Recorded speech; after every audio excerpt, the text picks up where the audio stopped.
ناظرین، مرزائیت ایک نئے زاویے سے اس پروگرام میں ایک بار پھر ہم آپ کو خوش آمدید کہتے ہیں۔ ہمارے ساتھ پہلے کی طرح موجود ہیں اسلامک اسکالر فضیلت الشیخ خاور رشید بٹ صاحب۔ ہم آپ کو بھی خوش آمدید کہتے ہیں۔ جیسا کہ معیار نبوت کے حوالے سے ہماری سیریز کا سلسلہ جاری ہے اور چوتھے معیار نبوت پر ہماری بات کا ایک حصہ مکمل ہوا کہ نبی ہمیشہ سچ بولتے ہیں، اور مرزا غلام احمد قادیانی نے اللہ تعالیٰ کے بارے میں بہت جھوٹ بولے، اور اس کے دلائل کیا ہیں وہ ہم گزشتہ کلپ میں بیان کر چکے ہیں۔ شیخ صاحب، میرا آج کا سوال ہے کہ کیا مرزا غلام احمد قادیانی نے رسول اللہ صلی اللہ علیہ وسلم کے بارے میں بھی کوئی جھوٹ بولا ہے؟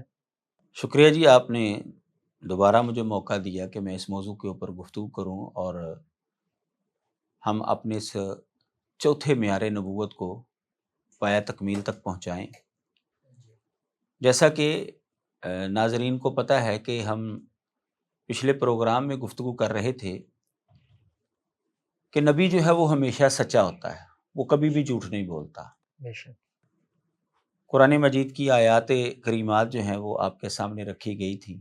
ابراہیم علیہ الصلوۃ والسلام کے حوالے سے حضرت اسماعیل نبی علیہ الصلوۃ والسلام کے متعلق بتایا گیا تھا کہ نبی جو ہیں وہ ہمیشہ سچ بولتے ہیں۔ مرزا غلام احمد قادیانی نے کئی جھوٹ بولے ہیں، یہ ایک تفصیلی موضوع ہے، اس کے بہت سے جھوٹ ہیں، اہل علم نے وہ جمع بھی کیے ہیں، اس موضوع پر لکھی کتابوں میں وہ دیکھے بھی جا سکتے ہیں۔ تو ہم ان میں سے چند ایک کی بات کر رہے تھے کہ جو اس نے اللہ تعالیٰ کے ذمہ جھوٹ لگائے ہیں۔ جی، پچھلے پروگرام میں ہم نے وہ باتیں بیان کی باحوالہ۔ تو آج کا جو سوال ہے وہ اسی موضوع کا دوسرا حصہ کہ کیا اس نے رسول اللہ صلی اللہ علیہ وسلم کے ذمہ بھی جھوٹ لگائے ہیں؟ جی بالکل، نبی علیہ الصلوۃ والسلام کے حوالے سے بھی اس نے ایسی باتیں بیان کی ہیں کہ جو نبی علیہ الصلوۃ والسلام نے نہیں فرمائی، اور وہ حدیث تو آپ کو یاد ہی ہے اور بڑی متواتر حدیث ہے، اور سارے محدثین جو ہے اس حدیث کو متواتر کی مثال کے اندر جو ہے وہ پیش کرتے ہیں کہ نبی علیہ الصلوۃ والسلام نے فرمایا کہ جس نے میرے ذمہ کوئی بات لگائی جو میں نے نہیں کہی، فَلْيَتَبَوَّأْ مَقْعَدَهُ مِنَ النَّارِ، تو وہ آگ کے اندر اپنا ٹھکانہ جو ہے نا وہ بنا لے۔ نبی علیہ الصلوۃ والسلام کے ذمہ اس نے جو جھوٹ لگائے ہیں اس میں سے ایک جھوٹ میں آپ کے سامنے رکھتا ہوں، اس کی کتاب ہے چشمہ معرفت۔ یہ اس کی آخری کتاب ہے، یہ روحانی خزائن کی 23 نمبر جلد کے اندر جو ہے یہ موجود ہے، یہ اس کے مرنے کے بعد جو ہے یہ شائع ہوتی ہے۔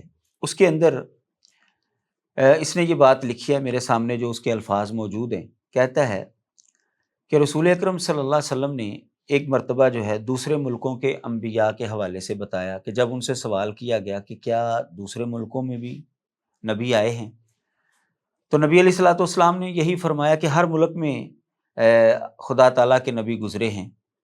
اور پھر ہندوستان کے حوالے سے کہتا ہے جی، نبی علیہ السلام نے فرمایا کان فی الہند نبی اسود اللون اسمہ کاہنا، کہتے ہیں جی نبی علیہ الصلوۃ والسلام نے پھر اس مجلس کے اندر یہ فرمایا کہ ہندوستان کے اندر بھی ایک نبی گزرا ہے جو کہ سیاہ رنگ کا تھا، اسود اللون، رنگ اس کا سیاہ تھا، اور اس کا نام کاہن یعنی کنیا تھا، جس کو کرشن بھی کہتے ہیں۔ کرشن کنیا، جیسا کہ آپ جانتے ہیں کہ یہ ہندو مذہب کے اندر جو ایک بڑی معتبر اور بزرگ شخصیت جو ہے وہ سمجھی جاتی ہیں۔ تو مرزا قادیانی نے یہ کہا کہ نبی علیہ الصلوۃ والسلام نے فرمایا کہ ہندوستان کے اندر یہ کرشن کنیا جو ہے نا یہ نبی گزرا، اور اس کا رنگ جو ہے نا وہ سیاہ تھا، اسود اللہ۔ یہ بات اس نے اپنی کتاب چشمہ معرفت جو روحانی خزائن کی جلد نمبر 23 کے اندر ہے، اور صفحہ نمبر جو ہے وہ 382 ہے، تو یہ بات اس نے وہاں پر کہی۔ اب اہل علم نے جو ہے وہ تحقیق کی کہ یہ حدیث کہاں پر ہے کہ نبی علیہ الصلوۃ والسلام نے فرمایا کہ ہندوستان کے اندر جو ہے سیاہ رنگ کا ایک نبی ہوا ہے، کالے رنگ کا، جس کا نام یہ تھا۔ تو اہل علم نے یہ بات بیان کی ہے کہ یہ حدیث تو کہیں پر ملی نہیں، تو نبی علیہ الصلوۃ والسلام کا یہ فرمان موجود ہے ہی نہیں کسی کتاب کے اندر، کسی بھی حدیث کی کتاب کے اندر آپ کو یہ بات نہیں ملے گی۔ تو مرزا قادیانی نے جو ہے وہ نبی علیہ الصلوۃ والسلام کے ذمہ جھوٹ لگا دیا کہ آپ نے جو ہے یہ فرمایا ہے، حالانکہ آپ نے نہیں فرمایا۔ اب دوسری مثال جو ہے میں وہ آپ کے سامنے رکھتا ہوں، وہ بڑی معروف حدیث ہے، صحیح بخاری اور صحیح مسلم کے اندر اور دیگر حدیث کی کتابوں کے اندر ہے کہ نبی علیہ الصلوۃ والسلام کے اوپر جب پہلی وحی آئی تھی تو آپ پریشان ہو گئے تھے اور حضرت خدیجہ کے پاس آئے تھے، تو آپ نے فرمایا تھا مجھے چادر اوڑھ دو، چادر اوڑھ دو، تو وہاں پر آپ نے یہ بھی فرمایا تھا کہ خشیت علی نفسی، مجھے اپنے نفس کے اوپر اندیشہ ہے، خطرہ ہے، ڈر ہے مجھے۔ اب حدیث کے اندر الفاظ اتنے ہیں، لیکن مرزا غلام احمد قادیانی نے حدیث کے الفاظ تو یہی لکھے ہیں، لیکن اس کا ترجمہ کرتے ہوئے نبی علیہ الصلوۃ والسلام کی توہین بھی کر گیا اور وہ ایسی بات کر گیا جو نبی علیہ السلام نے فرمائی نہیں ہے۔ میرے سامنے اس کا جو حوالہ موجود ہے وہ حقیقت الوحی کا ہے، اور یہ روحانی خزائن کی جلد نمبر 22 ہے، اور صفحہ نمبر جو اس کا 578 ہے۔ کہتا ہے حضرت صلی اللہ علیہ وسلم کو دیکھو کہ جب آپ پر فرشتہ جبریل ظاہر ہوا تو آپ نے فی الفور یقین نہ کیا کہ یہ خدا کی طرف سے ہے، بلکہ حضرت خدیجہ کے پاس ڈرتے ڈرتے آئے اور فرمایا خشیت علی نفسی۔ اب یہاں پر یہ جملہ جو ہے آپ سماعت فرمائیے گا، کہتا ہے جی خشیت علی نفسی، یہ نبی علیہ السلام نے فرمایا، یعنی اب یہ اس کا ترجمہ کر رہا ہے، یعنی مجھے اپنے نفس کی نسبت بڑا اندیشہ ہوا ہے کہ کوئی شیطانی مکر نہ ہو۔ یہ اس نے حقیقت الوحی کے اندر جو ہے یہ بات کی۔ اب دیکھیے ہمارے ناظرین میں سے اگر کوئی عربی کو جاننے والا ہے تو اس کو پتہ ہے کہ خشیت علی نفسی کا جو ترجمہ ہے وہ ہے مجھے اپنے نفس کے اوپر اندیشہ ہے، خطرہ ہے، اس سے زیادہ اس کا ترجمہ نہیں ہے۔ لیکن مرزا قادیانی نے یہ خشیتوں کا ترجمہ جو ہے نا وہ یہ کر دیا ہے کہ مجھے یہ اندیشہ ہے کہ کہیں شیطانی مکر نہ ہو۔ یہ لغت کی کسی کتاب کے اندر آپ کو نہیں ملے گا کہ اس کا یہ ترجمہ بنتا ہو، ایسا ہرگز آپ کو نہیں ملے گا۔ تو اس نے نبی علیہ الصلوۃ والسلام کے ذمے جو ہے یہ جھوٹ لگا دیا، اور پھر یہ نبی علیہ الصلوۃ والسلام کی توہین کے زمرے میں بھی بات آتی ہے کہ نبی علیہ الصلوۃ والسلام کو ابتدا میں یہ شک پڑ گیا کہ شاید میرے ساتھ یہ شیطانی معاملات ہو رہے ہیں۔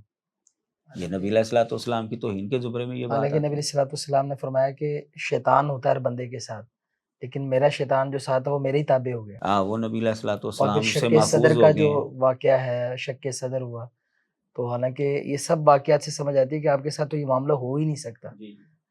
تو یہ مرزا قادیانی نے جو ہے نبی علیہ الصلوۃ والسلام کی توہین بھی کر دی اور نبی علیہ السلام کے ذمے جو ہے ایک بات بھی لگا دی ہے۔ تو اس سے پتہ چلتا ہے کہ یہ بندہ سچا نہیں ہے، یہ معیار نبوت کے اوپر قطعاً جو ہے وہ پورا نہیں ہوتا تھا۔ ایک دفعہ جو ہے نا اس کے زمانے میں طاعون کی وبا جو ہے وہ پھیلی، تو اس نے جو ہے نا اس موقع پر بھی نبی علیہ الصلوۃ والسلام کے ذمے ایک جھوٹ لگا دی، ایک جھوٹی حدیث جو ہے نا وہ گڑی، جس کا ثبوت آپ کو کتب حدیث میں سے کسی کے اندر بھی نہیں ملے گا۔ آج تک قادیانی لوگ جو ہے نا یہ حدیثیں نہیں دکھا سکے، جیسے یہ ہندوستان کے اندر جو سیاہ رنگ کا نبی، یہ بھی کوئی حدیث نہیں ہے۔ اسی طرح جو ہے یہ حدیث جو میں ابھی آپ کے سامنے بیان کرنے لگا ہوں نا، یہ بھی کسی حدیث کی کتاب کے اندر آپ کو نہیں ملے گی۔ طاعون کی وبا جب پھیلی تو اس نے پھر یہ ایک شوشہ چھوڑا، کہتا مجھے معلوم ہے کہ حضرت صلی اللہ علیہ وسلم نے فرمایا کہ جب کسی شہر میں وبا نازل ہو تو شہر کے لوگوں کو چاہیے کہ بلا توقف اس شہر کو چھوڑ دیں، ورنہ وہ خدا تعالیٰ سے لڑائی کرنے والے ٹھہریں گے۔ یہ مجموعہ اشتہارات اس کے اشتہاروں کا مجموعہ ہے، یہ قادیانیوں نے شائع کیا، اس کی جلد نمبر 2 اور صفحہ نمبر 713 ہے۔ تو اس کے اوپر جو ہے نا اس کا یہ قول جو ہے نقل ہے موجود ہے کہ جی نبی علیہ الصلوۃ والسلام نے فرمایا ہے کہ جس شہر کے اندر وبا پھیلے وہ شہر کے لوگ بلا توقف شہر کو چھوڑ دیں، وگرنہ وہ اللہ اور اللہ کے رسول کی جو ہے نا وہ بغاوت کرنے والے اور نافرمانی کرنے والے جو ہیں وہ شمار ہوں گے۔ اچھا، اللہ سے لڑائی کرنے والے جو ہیں وہ شمار ہوں گے۔ اب آپ کو پتہ ہے کہ نبی علیہ الصلوۃ والسلام کا تو یہ فرمان ہے کہ اگر کسی علاقے کے اندر جو ہے وہ طاعون پھیلی ہو تو باہر کے لوگ وہاں پر نہ جائیں اور وہاں کے لوگ باہر نہ آئیں۔ تو مرزا قادیانی جو ہے وہ بالکل اس کے برعکس جو ہے وہ ایک حدیث بنا کر نبی علیہ السلام کے ذمہ لگا رہا ہے کہ آپ نے فرمایا کہ جس شہر کے اندر وبا وہ بلا توقع باہر آ جائیں، وگرنہ وہ اللہ تعالیٰ سے لڑائی کرنے والے ہو جائیں، یعنی اللہ کے نافرمان ہو جائیں گے۔ بھئی یہ حدیث ہے کہاں پر؟ کس نے یہ بیان کی ہے؟ قطعاً آپ کو نہیں ملے گی۔ تو مرزا غلام احمد قادیانی نے جیسے اللہ تعالیٰ کے ذمے جھوٹ لگائے ہیں، اسی طرح نبی علیہ الصلوۃ والسلام کے ذمے بھی جھوٹ لگائے ہیں۔ ایک اور جھوٹ جو ہے، چوتھی مثال میں آپ کے سامنے یہ رکھتا ہوں کہ کہتا ہے جی یہ اس کے ملفوظات ہیں جو وہ باتیں کیا کرتا تھا اس کے شاگردوں نے وہ جمع کیے اور بعد میں جو ہے وہ ملفوظات کے نام سے شائع کر دی. اس کی جلد نمبر 3 اور صفحہ نمبر 78 ہے. وہاں پر اس نے ایک نبی علیہ السلام کے ذمے جو ہے وہ جھوٹ لگایا ہے. کہتا ہے جی حدیث کے اندر یہ بات آتی ہے کہ جب امام مہدی آئے گا نا تو اس کی زبان میں لکنت ہوگی. مرزا قادیانی کی زبان کے اندر جو ہے وہ لکنت موجود تھی. اب اس نے جو ہے نا اس کو اپنی سچائی کی دلیل بنانے کے لیے نا ایک پوری حدیث ہی گڑھ دی. وہ چونکہ اس کا جیسا کہ ناظرین کو پتہ ہے کہ اس نے مختلف دعوے کیے ہیں. کبھی مجدد ہونے کا دعویٰ کر دیا, کبھی امام مہدی ہونے کا, کبھی مسیح مسیح, کبھی مسیح موعود, کبھی امتی نبی, یعنی وہ مختلف اس کے دعوی ہیں. تو ان دعووں میں سے ایک دعویٰ اس کا امام مہدی ہونے کا بھی ہے. تو اب اس کی زبان کے اندر لکنت تھی تو اس نے جو ہے نا سوچا کہ میں نا عوام کے سامنے جو ہے نا ایسی بات کروں کہ یہ لکنت میری جو کمزوری ہے نا یہی میری سچائی کی دلیل جو ہے وہ لوگوں کو نظر آنا شروع ہو جائے. اب اس نے کہا جی حدیث موجود ہے کہ جی نبی علیہ الصلوۃ والسلام کی یہ فرمان ہے, یہ حدیث مبارکہ ہے کہ امام مہدی کی زبان میں لکنت ہوگی جب وہ آئیں گے. بھائی کہاں پر ہے یہ حدیث؟ تو اس طرح جو ہے نا یہ نبی علیہ الصلوۃ والسلام کے ذمے جو ہے اس نے جھوٹ لگایا ہے. ایک پانچویں مثال جو ہے وہ آپ کے سامنے میں یہ رکھوں گا. جیسا کہ آپ کو پتہ ہے کہ اسلام نے کسی بھی قوم کو حقیر نہیں جانا. نبی علیہ الصلوۃ والسلام نے واضح طور پر فرما دیا تھا حجۃ الوداع کے موقع پر کہ کسی عربی کو اجمی کے اوپر, اجمی کو عربی کے اوپر, کالے کو گورے, گورے کسی کو کوئی فضیلت نہیں الا بالتقویٰ. اگر فضیلت ہے تو تقوی کی وجہ سے. اب یہی مسئلہ جو ہے نا مرزا قادیانی جو ہے وہ بیان کر رہا ہے. اب یہ مسئلہ بیان کرتے کرتے نا اس نے ایک ایسا جملہ بول دیا, ایک ایسی بات کہہ دی اور اسلام کے ذمے وہ جھوٹ لگا دیا جس کا حقیقت کے ساتھ کوئی تعلق نہیں ہے, اور اسلام نے اس کی نفی کی ہے. قرآن مجید کے اندر یہ بات واضح طور پر موجود ہے کہ اللہ تعالیٰ نے یہ جو تمہیں کنبے اور قبیلوں کے اندر تقسیم کیا ہے لتعارفوا, اس لیے کہ تم تعارف حاصل کرو. یہ اس کا مقصد صرف تعارف ہے. کسی کی حقارت, کسی کو اونچا کرنا یا نیچا کرنا یہ مقصد نہیں ہے اسلام کا, اور اسلام نے سراسر اس کی نفی کی ہے. لیکن مرزا قادیانی نے یہ مسئلہ بیان کرتے ہوئے ایک جملہ کہہ دیا. کہتا ہے یا ان قوموں میں سے ہو, اب جملہ دیکھیے جائے اس کا, کہتا ہے یا ان قوموں میں سے ہو جو اسلام میں دوسری قوموں کے خادم اور نیچی قومیں سمجھی جاتی ہیں. کہتا ہے جی یہ بندہ جو ہے نا جس کے بارے میں یہ بات کر رہا ہے کہ وہ بھی ولی بن سکتا ہے, کہتا ہے جی یا ان قوموں میں سے ہو جو اسلام میں دوسری قوموں کے خادم اور نیچی قومیں سمجھی جاتی ہیں. نیچی قومیں سمجھی, اب جیسے مثال دے رہا ہے, جیسے حجام, موچی, تیلی, ڈوم, میراسی, سکے, کسائی, جلاہے, کنجری, تمبولی, دھوبی, مچھوے, بڑبھونجے, نان بائی وغیرہ. کہتا ہے کہ یہ جو قومیں ہیں نا یہ اسلام کے اندر دوسری قوموں کی خادم ہیں اور نیچی قومیں سمجھی جاتی ہیں. یہ اس نے بات کہی ہے, تریاق القلوب اس کی کتاب ہے, یہ روحانی خزائن کی جلد نمبر 15 اور صفحہ نمبر 277 ہے. اب آپ دیکھیں قرآن مجید بھی اس بات کی وضاحت کرتا ہے ان اکرمکم عند اللہ اتقاکم. جو متقی ہے وہ کسی بھی قوم کا ہو اللہ تعالیٰ کے ہاں وہ عزت والا ہے. یہ قومیں اللہ تعالیٰ نے صرف تعارف کے لیے بنائی ہیں. کوئی قوم دوسری قوم کی نہ خادم ہے نہ نیچی حقیر سمجھی جاتی ہے اسلام کے اندر. اور حدیث مبارکہ جو ہے وہ میں نے آپ کے سامنے رکھ دی حجۃ الوداع کے موقع پر, جو نبی علیہ السلام نے فرمایا کسی کو کسی کے اوپر کوئی فضیلت نہیں ہے, صرف تقوی کی وجہ سے فضیلت ہے. لیکن مرزا قادیانی جو باقاعدہ قوموں کے نام لکھ کر جو بتا رہا ہے کہ جی یہ اسلام کے اندر نا دوسری قوموں کی خادم اور نیچی قومیں سمجھی جاتی ہیں. اسلام کے اندر تو ایسا نہیں ہے بھائی, نہ قرآن کے اندر ایسی بات ہے نہ حدیث مبارکہ کے اندر ایسی بات ہے. اسلام تو ظاہر ہے کہ قرآن اور حدیث کا نام ہے, اللہ اور اللہ کے رسول کا نام ہے. نہ اللہ تعالیٰ نے ایسی کوئی بات بیان کی ہے, نہ نبی علیہ الصلوۃ والسلام نے ایسی بات بیان کی ہے. تو مرزا غلام احمد قادیانی جو ہے وہ معیار نبوت کے اوپر قطعاً پورا نہیں اترتا. اس نے اللہ تعالیٰ کے ذمے بھی جھوٹ لگائے ہیں اور نبی علیہ الصلوۃ والسلام کے ذمے بھی جھوٹ لگائے ہیں. لہٰذا مرزا غلام احمد قادیانی جھوٹا نبی ہے, سچا نبی وہ ہرگز نہیں ہے.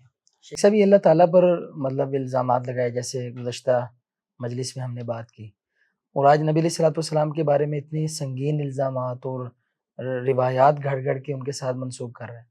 تو ایسے لوگوں کا احادیث میں قرآن میں انجام کیا بیان ہوا ہے؟ جیسا کہ میں نے پہلے بھی وہ حدیث بیان کی جو کہ محدثین جو متواتر کی مثال کے اندر جو ہے وہ پیش کرتے ہیں کہ جس نے نبی علیہ السلام نے فرمایا کہ جس نے میرے ذمے ایسی بات لگائی جو میں نے نہیں کہی تو وہ اپنا ٹھکانہ جہنم میں بنا لے. یہ تو بالکل واضح حدیث ہے. اب اچھا اس کے اوپر کئی مثالیں ہیں. اس موضوع کے اوپر لکھی کتابوں کے اندر آپ تفصیل دیکھ سکتے ہیں کہ اس اللہ تعالیٰ اور نبی علیہ السلام کے ذمے اور اہل علم کے ذمے کئی جھوٹ جو ہیں وہ لگائے ہیں. بہرحال تو وہ حدیث مبارکہ تو میں نے پہلے بھی جو ہے وہ بیان کر دی. قرآن مجید کے اندر بھی جو ہے یہ مسئلہ موجود ہے کہ اللہ تعالیٰ نے ایسے انسان کو جو اللہ کے ذمے جھوٹ لگاتا ہے اس کو ظالم قرار دیا ہے, اس کو کافر قرار دیا ہے. میں قرآن مجید کی آیات جو ہے وہ آپ کے سامنے رکھتا ہوں. پہلی آیت سورۃ الانعام کی آیت نمبر 93 ہے. اللہ تعالیٰ فرماتے ہیں وَمَنْ أَظْلَمُ مِمَّنِ افْتَرَىٰ عَلَى اللَّهِ كَذِبًا أَوْ قَالَ أُوحِيَ إِلَيَّ وَلَمْ يُوحَ إِلَيْهِ شَيْءٌ.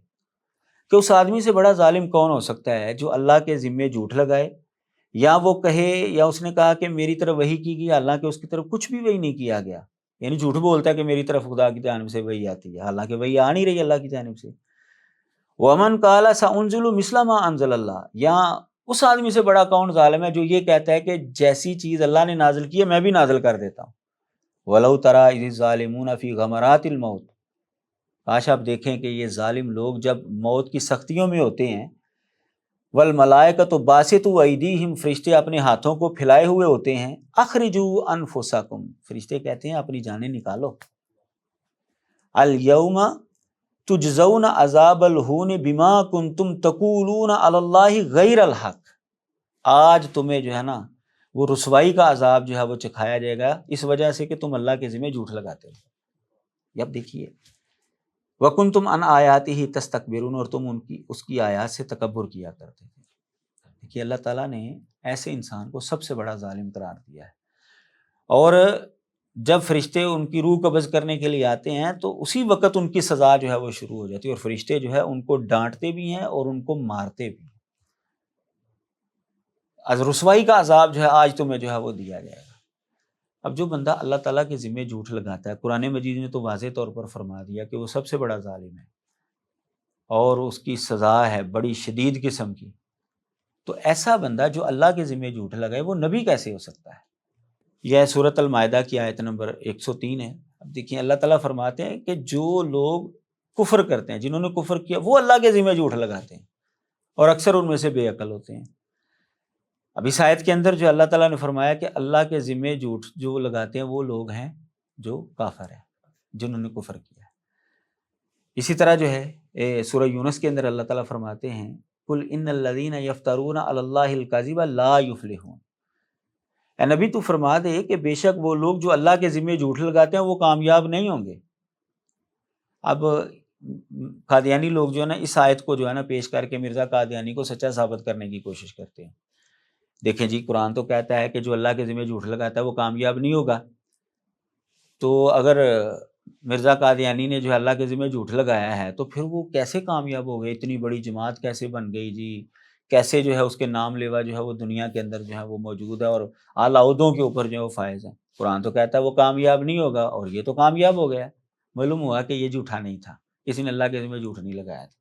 اچھا آیت یہاں تک پڑھیں گے, اس سے اگلا جملہ نہیں پڑھیں گے وہ, کیونکہ اگلے جملے کے اندر ان کا رد موجود ہے.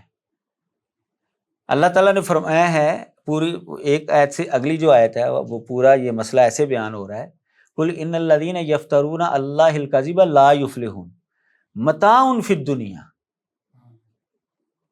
وہ کامیاب نہیں ہوں گے جو اللہ کے ذمہ جھوٹ لگاتے ہیں. دنیا کے اندر سامان ہے, دنیا کے اندر جو اللہ تعالیٰ نے ان کی قسمت کے اندر لکھا وہ ان کو ملے گا. ثم الینا مرجعہم ثم نذیقہم العذاب الشدید بما کانوا یکفرون. پھر ہماری طرف ہی ان کا لوٹنا ہے, پھر ہم ان کو سخت عذاب چکھائیں گے اس وجہ سے کہ انہوں نے کفر کیا. یہ آیت جو ہے سورہ یونس کے اندر موجود ہے 69 اور 70 نمبر جو ہے.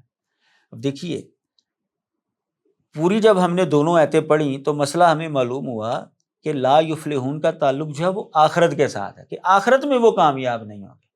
متاعن فی دنیا, دنیا کے اندر ان کو سامان جو ہے وہ ملے گا, جو ان کی قسمت کے اندر اللہ تعالیٰ نے لکھا ہوا ہے وہ ان کو مل کر رہے. وہ تو شیطان کو بھی مل رہا ہے، وہ اس بلکہ کی بھی فین فالوئنگ بڑھ اس سے بڑے بڑے جو کافر ہیں، مرزا قادیانی سے جو بڑے بڑے مطلب کافر ہیں، ان کو بھی دنیا کے اندر جو وہ کامیابی مل رہی ہے. اور جو خود کو خدا کہتے ہیں دنیا کے اندر، اس کے فالوور بھی تو موجود ہیں.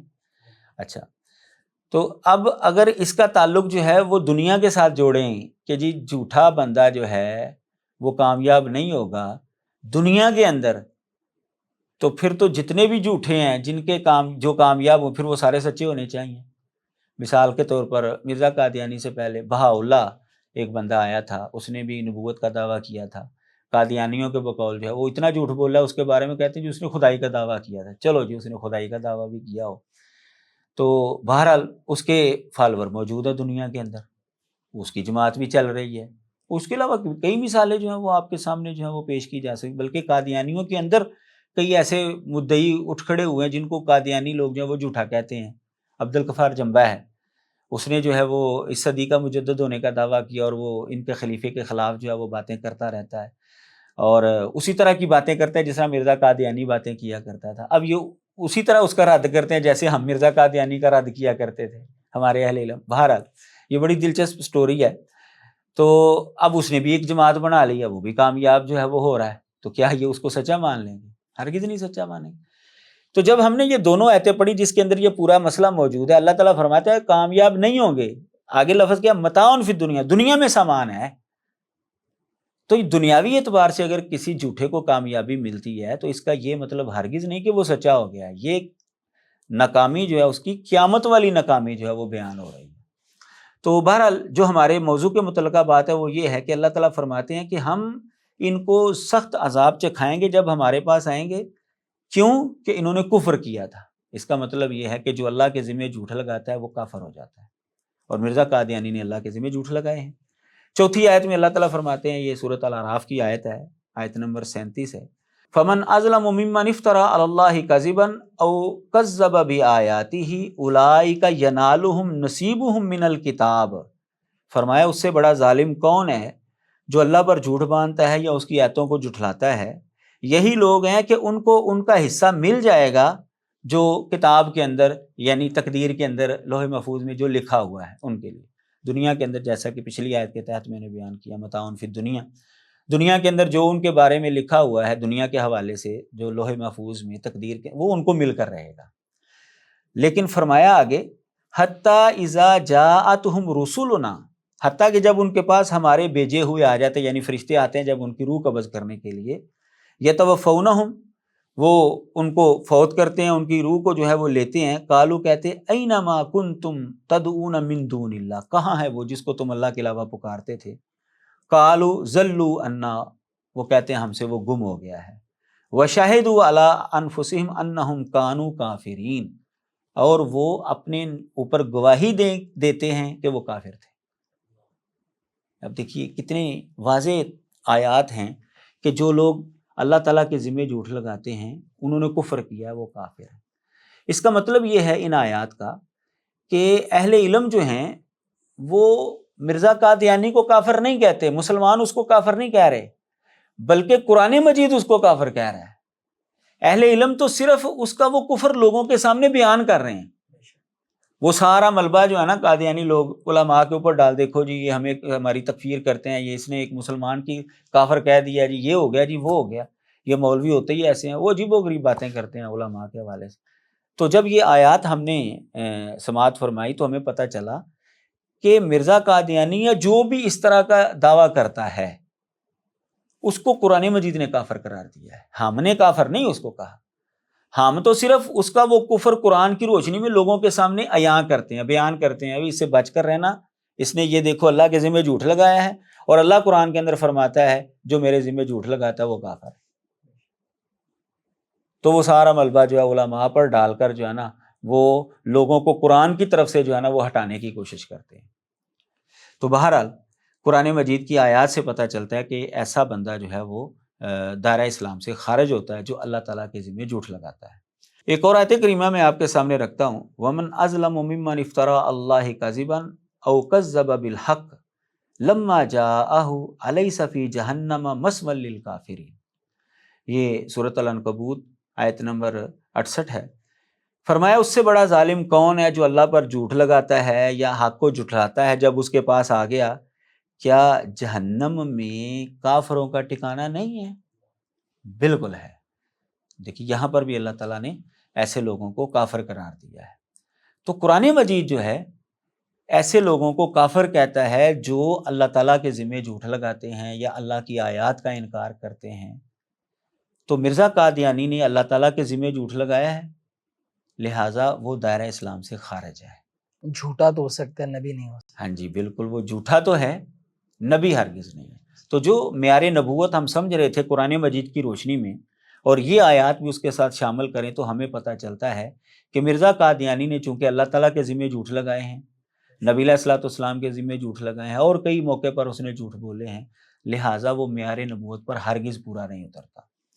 آخر میں نبی علیہ الصلوۃ والسلام کی ایک حدیث مبارکہ آپ کے سامنے رکھتا ہوں جو کہ سنن نبی داود کے اندر موجود ہے، 4334 نمبر حدیث ہے۔ نبی علیہ الصلوۃ والسلام نے ایسے لوگوں کی پیشین گوئی کر دی تھی۔ فرمایا لا تقوم الساعۃ حتی یخرج 30 کذابا رجالا، کہ قیامت قائم نہیں ہوگی حتیٰ کہ 30 بندے جھوٹ بولنے والے بڑے بڑے جو ہے نا وہ آئیں گے، کلہم یکذب علی اللہ و علی رسولہ، وہ سارے کے سارے اللہ کے ذمے بھی جھوٹ لگائیں گے اور اللہ کے رسول کے ذمے بھی جھوٹ لگائیں گے۔ دیکھیے نبی علیہ الصلوۃ والسلام نے یہ پہلے پیشین گوئی کر دی تھی۔ اب جتنے بھی جھوٹے دعوے دار اٹھے ہیں نا جی امت محمدیہ کے اندر، جتنے بھی، آپ اس کی تاریخ اٹھا کر دیکھ لیں، وہ اللہ تعالیٰ کے ذمے بھی جھوٹ لگائے گا، نبی علیہ الصلوۃ والسلام کے ذمے بھی جھوٹ لگائے گا۔ تو نبی علیہ الصلوۃ والسلام کی یہ پیشین گوئی جو ہے وہ حرف بحرف جو ہے وہ مرزا قادیانی کے اوپر جو ہے وہ پوری فٹ آتی ہے، جیسے قرآن مجید کی یہ آیات مرزا قادیانی کے اوپر فٹ آتی ہیں کہ اس نے چونکہ اللہ کے ذمے جھوٹ لگائے لہٰذا وہ دائرہ اسلام سے خارج ہے، وہ کافر ہے۔ نبی علیہ الصلوۃ والسلام کا یہ فرمان بھی بتاتا ہے کہ یہ بندہ کذاب ہے، دجال ہے، بہت بڑا جھوٹا ہے، کیونکہ اس نے اللہ کے ذمے بھی جھوٹ لگائے ہیں، نبی علیہ الصلوۃ والسلام کے ذمے بھی جھوٹ لگائے ہیں، تو ایسا بندہ ہرگز معیار نبوت کے اوپر پورا نہیں اتر سکتا۔ ناظرین آج ہمارا یہ پروگرام مکمل ہوا، معیار نبوت پر ہماری تفصیلی بات چل رہی ہے، آپ ہمارے ساتھ رہیں، آئندہ پھر ملیں گے۔ والسلام علیکم ورحمۃ اللہ وبرکاتہ۔